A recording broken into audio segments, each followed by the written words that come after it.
guys! Welcome back to my channel. So for today's videos guys, magsha-shopping ako, charot. Hindi, bibili ako guys ng aking gagamitin sa mga gamit ko sa hair and makeup. Kasi naubusan ako ng mga eyeliner ko, mga foam. So kailangan kong bumili kasi madaling araw meron ako mga clients, mga 4 AM. Kaya kailangan makabili na ako ngayon guys. Kailangan makapag-prepare na ako ng ating mga gagamit.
A few moments later.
guys ang aking shopping.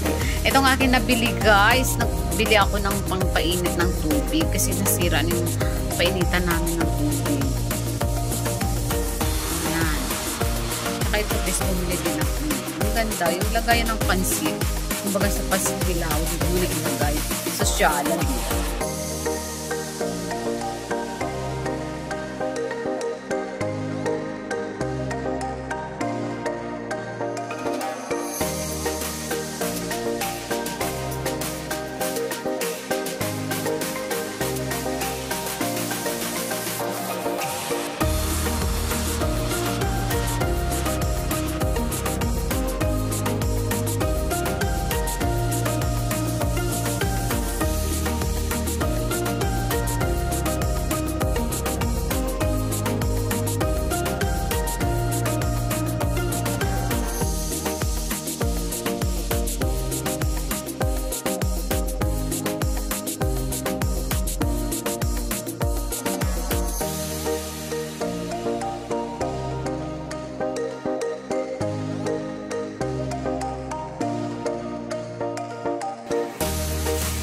Ito na guys, ang aking mga napamili sa aking para sa aking mini salon, mga gamit ko.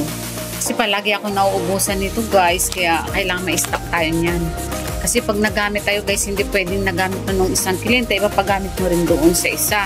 So kailangan isa-isa guys, meron sila. Meron silang tig-isang foam. Diba? So nagbili na rin ako ng basahan guys sa kamay, of course.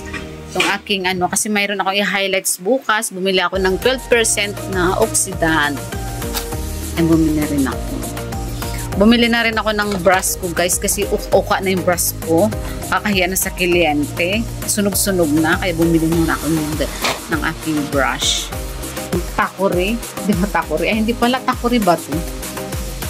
Electric kettle. Electric kettle guys. Bumili ako niyan. Tsaka ito guys, dito ako nakukyutan masyado. Lagay ng pansit bilao. Diba ito? Ayan, sinama ko na rin yung mga ganyan guys. Bumili na rin ako ng aking double salad. Yan yung sa paninda ko guys, kasi naubusan na ako. Yan aking salamin. Rice one. Ayan naman guys, pang pang benta. So, yun lang guys. Thank you so much. Na-share ko lang guys